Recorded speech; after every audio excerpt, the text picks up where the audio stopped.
BBC Urdu کے programme سیربین میں خوش آمدید. ہمارے لندن اسٹوڈیو سے میں ہوں عالیہ نازکی. لاہور میں سابق وزیر اعظم نواز شریف کی اہلیہ بیگم کلثوم نواز کی تدفین کی تیاریاں. کل لندن میں نماز جنازہ ادا کی جائے گی. مسلم لیگ نون کی جانب سے انہیں خراج تحسین پیش کیا جا رہا ہے. انہوں نے بہت اس پوری تحریک کو جو برے وقت میں تھی ہمارے انہوں نے لیڈ کیا, کنٹریبیوٹ کیا اور ہمت نہیں آ رہی. تو she was a very brave and a real Democrat.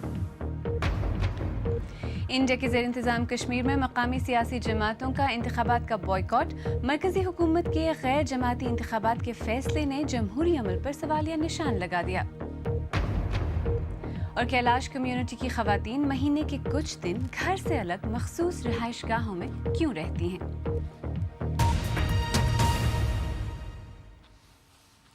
Pakistan کے سابق وزیر اعظم نواز شریف، ان کی بیٹی مریم نواز اور ان کے داماد کیپٹن صفدر کو بیگم کلثوم نواز کی آخری رسومات کی ادائیگی کے لیے جیل سے پیرول پر رہائی ملی ہے. اس دوران بیگم کلثوم نواز کی میت کو لاہور لانے کے لیے پنجاب کے سابق وزیر اعلیٰ شہباز شریف لندن روانہ ہو رہے ہیں. بیگم کلثوم نواز گزشتہ روز لندن میں انتقال کر گئی تھیں. جاتی عمرہ لاہور میں کلثوم نواز کی تدفین کے انتظامات کیے جا رہے ہیں. ان کی تدفین جمعے کو ہوگی. تفصیل کے ساتھ نامہ نگار عمر دراز. ابتدا میں 12 گھنٹے کے لیے رہا کیے جانے کے بعد پنجاب حکومت نے سابق وزیر اعظم نواز شریف، ان کی صاحبزادی مریم نواز اور داماد کیپٹن ریٹائرڈ محمد صفدر کے پیرول میں 3 روز کا اضافہ کر دیا ہے. ضرورت پڑنے پر اس میں مزید توسیع کی جا سکتی ہے. پیرول پر رہائی کے دوران وہ تینوں جاتی عمرہ ہی میں رہیں گے. ابھی تو تدفین کا سلسلہ بھی ہونا ہے اور انشاءاللہ تدفین تک یہ ہوں گے. پھر اس کے بعد قرآن خوانی ہے. تو میں یہ سمجھتا ہوں کہ یہ جو ریچولز ہیں سارے ہمارے ان میں ان کو پارٹیسپیٹ کروانا چاہیے. اور یہی ایک آج جو 3 دفعہ prime minister of the country رہا ہو, آئی تھنک یہ ان کو ضرور یہ فیسیلیٹیشن ہر صورت ہونی چاہیے. شریف خاندان کی رہائش گاہ جاتی عمرہ میں تعزیت کے لیے آنے والوں کا سلسلہ جاری ہے. بیگم کلثوم نواز کی تدفین کی تیاریاں کی جا رہی ہیں.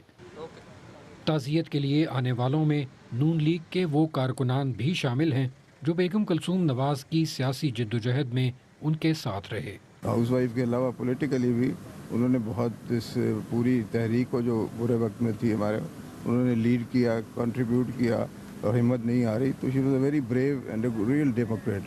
جمہوریت کے لیے بڑی ان کی خدمات ہیں. میں سمجھتا ہوں اتنی جو دلیر عورتیں ہیں بہت کم پیدا ہوتی ہیں. and we will miss her. Begum Kulsoom Nawaz کی نماز جنازہ اور جاتی عمرہ میں تدفین جمعہ کے روز متوقع ہے. تاہم تاحال یہ واضح نہیں کہ کیا ان کے بیٹے حسن اور حسین نواز پاکستان آ پائیں گے. انہیں احتساب عدالت نے اشتہاری قرار دے رکھا ہے. بیگم کلثوم نواز یوں تو عملی سیاست میں زیادہ متحرک نہیں رہی, تاہم پس پردہ وہ نون لیگ اور خصوصاً نواز شریف کی سیاست میں اہم کردار ادا کرتی رہیں. سابق صدر پرویز مشرف کے دور میں آمریت کے خلاف ان کی جد و جہد کو ان کا بڑا سیاسی کارنامہ تصور کیا جاتا ہے. عمر دراز, BBC نیوز, لاہور. 1999 کی فوجی بغاوت کے بعد اپنے شوہر اور سیاست میں شامل دیگر اہل خانہ اور ان کے سیاسی رفقا کی رہائی کے لیے کلثوم نواز نے ایک پرزور سیاسی تحریک چلائی. اس تحریک اور کلثوم نواز کی سیاسی زندگی کا اہم ترین امیج وہ تصویر بن گئی جب 8 جون سن 2000 کو ایک احتجاجی لانگ مارچ کے آغاز پر ہی پولیس نے انہیں روکنے کی کوشش کی اور ان کی گاڑی کو کرین سے اٹھا کر پولیس اسٹیشن لے گئی. یہ منظر نعیم عباس نے اپنے کیمرے میں محفوظ کیا. یہ فوٹو جرنلسٹ اس دن لاہور میں پیش آنے والے واقعات کے عینی شاہد ہیں. انہوں نے کراچی میں ہمارے ساتھی سحر بلوچ سے بات کی. They are very cruel, but God is very kind. جب مارشل لا لگا ہے اس ٹائم پہ جو ہے نا فورسز نے ہر جگہ پہ تو قبضہ کر لیا تھا. خواتین کو چھوڑ دیا تھا. زیادہ کارکن جینٹس تھے نہیں. جو حمزہ شہباز ہیں وہ اتنے جو ہے نا میچور بھی نہیں تھے اور وہ نا قیادت تھی. مین قیادت جو ہے نا ان کے پاس تھی کلثوم نواز کے پاس. انہوں نے کوشش شروع کر دی تھی کہ کسی طریقے سے مارچ کر کے اسلام آباد پہنچا جائے, اپنی جدوجہد کو تیز کیا جائے, نواز شریف کو چھڑوانے کی کوشش کی جائے. لیکن کیونکہ مشرف دور تھا انہیں اجازت نہیں تھی، لیکن کلثوم نواز نکلی ہیں اپنے کچھ کارکنوں کے ساتھ، کچھ گاڑیاں بھی تھیں، کوشش کر کے بھاگی ہیں کہ ہم نکلیں اسلام آباد کی طرف، جتنے بھی کارکنوں بھلے مجھے اکیلے جانا پڑے۔ اسی ٹائم پہ فورس جو پولیس تھے وہ کوشش کر رہے تھے وہ نکلے ہی نہ، کر کے انہوں نے گاڑی کو وہاں سے نکال لیا اپنے مال ٹاؤن سے، وہاں سے نکال کے وہ کنار روڈ پہ چڑھتے ساتھ ہی جی او آر کا ایریا آتا ہے جہاں وزیر اعلیٰ ہاؤس اور دوسری مختلف جو ہے وزارتیں اور گورنر ہاؤس بھی قریب ہے، وہاں پہ ان کو وہاں پہ روک لیا، فورسز جو ہے نا ان کو پیچھا کرتے وہاں پہ روک کے تو ان کو جانے نہیں دیا، وہاں پہ گھیر کے ان کو کوشش کرتے رہے کہ وہ باہر نکلے، انہوں نے باہر نہیں نکلنے دیا، گرمی بھی تھی اور کتنی دیر فیول چلتا، تو انہوں نے کرین سے وہ گاڑی کو اٹھایا اور لفٹ سے لیتے ہوئے جو ہے نا تھانہ ریس کورس میں چلے گئے۔ کلثوم نواز جب نکلی ہیں تو ہمیں آئیڈیا نہیں تھا کہ وہ نکل کے آئیں گی اور جو ہے نا اتنی جد و جہد کریں گی اور سارا معاملہ کریں گی، ان کی ہمت کی داد ہے، ہم تو خود یہ نہیں سوچ رہے تھے کہ وہ اتنی جو ہے نا وہ جد و جہد کر پائیں گی، وہ ابھی اریسٹ ہو جائیں گی یا اس طرح کا، لیکن انہوں نے 7 گھنٹے ان سے مذاکرات بھی کیے ہیں، پھر بھی اریسٹ نہیں ہوئی، ان کو مجبوراً وہاں پہ کرین کے ذریعے اٹھا کے لے جانا پڑا۔ فوٹو جرنلسٹ نعیم عباس جنہوں نے بیگم کلثوم نواز کی جدوجہد کو کور کیا۔ اور اب کچھ دیگر اہم خبروں پر ایک نظر۔ انڈیا کے زیر انتظام کشمیر میں تقریباً 3 ماہ سے گورنر راج نافذ ہے۔ اس دوران انڈیا کی مرکزی حکومت نے ریاست میں پنچایت کے انتخابات کرانے کا فیصلہ کیا ہے، لیکن ریاست کی 2 بڑی سیاسی جماعتوں نیشنل کانفرنس اور پی ڈی پی نے اس انتخابی عمل کا بائیکاٹ کرنے کا اعلان کر ڈالا ہے۔ اب حکومت غیر جماعتی بنیادوں پر پنچایت کے انتخابات کرانا چاہتی ہے۔ سری نگر سے ریاض مسرور کی رپورٹ۔ وادی کے حساس ترین ضلع شوپیان کا یہ پنچایت گھر ویران پڑا ہے اور پنچایت کے سرپنچ ایک بار پھر یہ جوخم اٹھانے کے لیے تیار نہیں ہیں۔ حکومت نے کچھ بھی نہیں کیا تھا۔ ایک ہمارے یہاں پڑوسی ایک سرپنچ تھا، اس بیچارے کو ٹانگ میں گولی لگ گئی، گورنمنٹ نے کچھ بھی نہیں کیا۔ پھر ہم نے خود ہی فنڈ نکالا تھا اور اس کا جو عیال تھا، وہ پریوار جو اس کا تھا، وہ ہم نے چلا دیا اپنے فنڈ سے۔ پچھلے سال بھی میں نے استعفیٰ دیا ہے، معافی مانگا ہے، اخبار میں استعفیٰ میں نے دیا۔ حالات وہی ہے میرے پاس، میں نے پہلے ہی بتایا، میرے پاس 5 بیٹی ہے، 1 بیٹا ہے، کوئی کھیت نہیں ہے، بس اتنا کام ہے، لوہے کاٹتے ہیں، لوہے بناتے ہیں، بس اتنا کام ہے۔ یہ پنچایت گھر کشمیر کے سب سے کشیدہ ضلع شوپیان کے آرش گنوپورہ گاؤں میں واقع ہے، لیکن یہ پنچایت گھر 2 سال سے بند پڑا ہے۔ اسے یہ ثابت ہوتا ہے کہ کشمیر میں انتخابات کے تئیں لوگوں کی ترجیحات کیا ہیں۔ امیدوار میسر نہیں ہیں، لیکن حکومت نے کمر کس لی ہے۔ ایک ڈیسیشن جولائی میں ہوا تھا، اربن اور لوکل باڈیز کے ووٹر لسٹ ڈرافٹ چھپ چکے ہیں، فائنل بھی ہو چکا ہے، کانسٹیٹوئنسیز کا ڈیلیمیٹیشن ریزرویشن بھی ہو چکا ہے۔ چند دنوں میں ایکچوئل نوٹیفیکیشن سی او کرتا ہے۔ حکومت نے پنچایتی انتخابات کا اعلان تو کیا ہے، لیکن حالات اس قدر کشیدہ ہیں کہ ہند نواز جماعتیں بھی بائیکاٹ پر آمادہ ہیں۔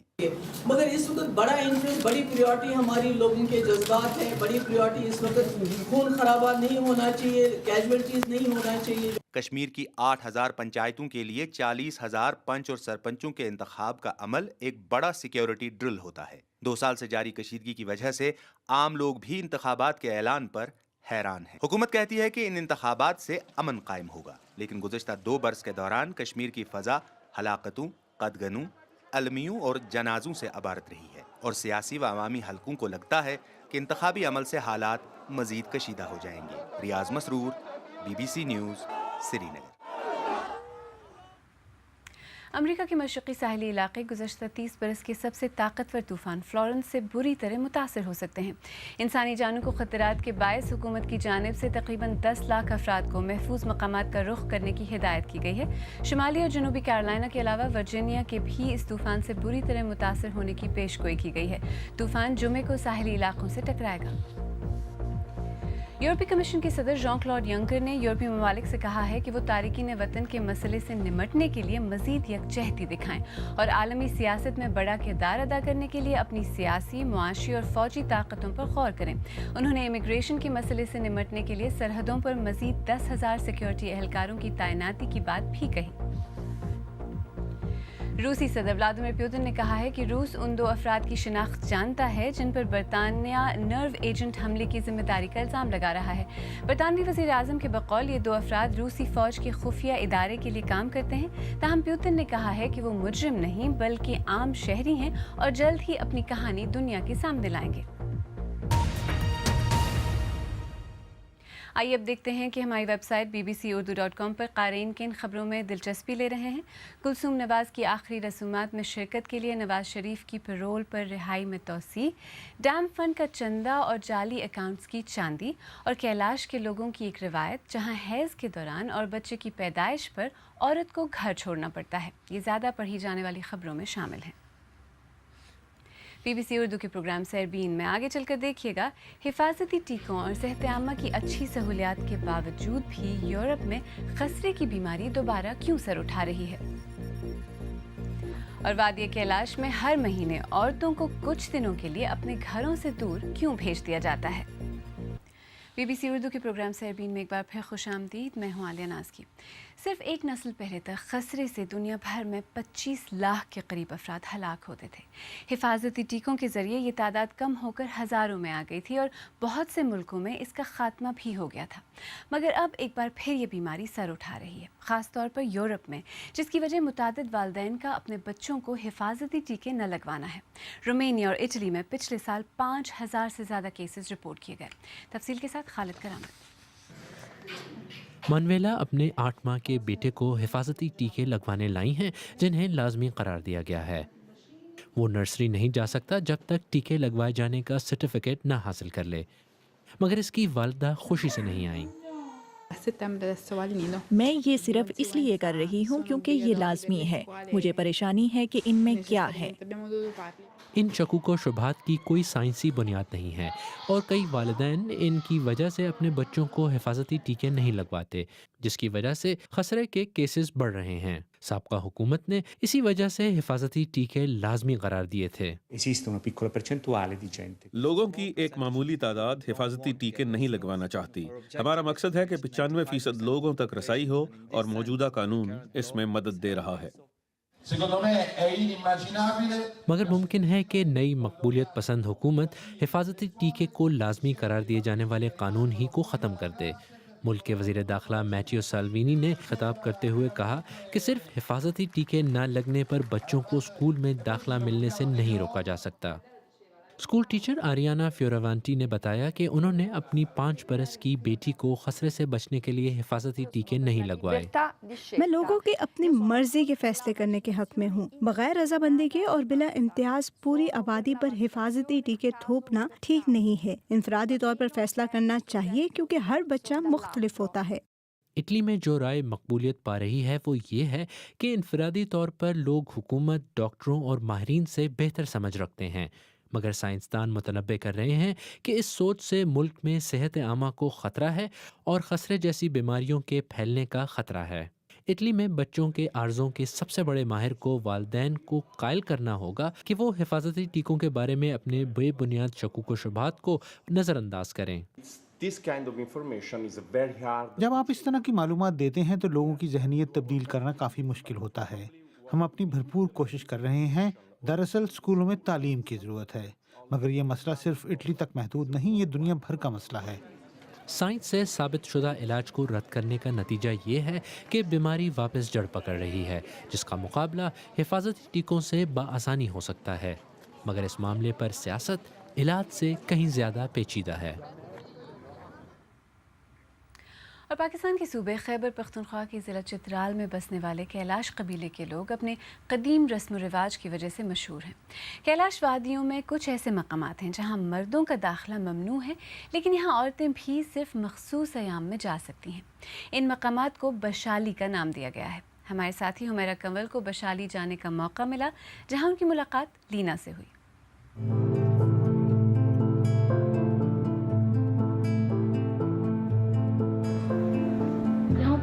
لڑکیاں آفٹر پیوبرٹی آتے اور جب پیریڈس ہوتے ہیں تو یہاں پر 5 days اور 6 days اسٹے کرتے ہیں، اور جب کسی کی ڈلیوری ہوتی ہے کسی عورت کی تب اسے یہاں لے آیا کرتے ہیں۔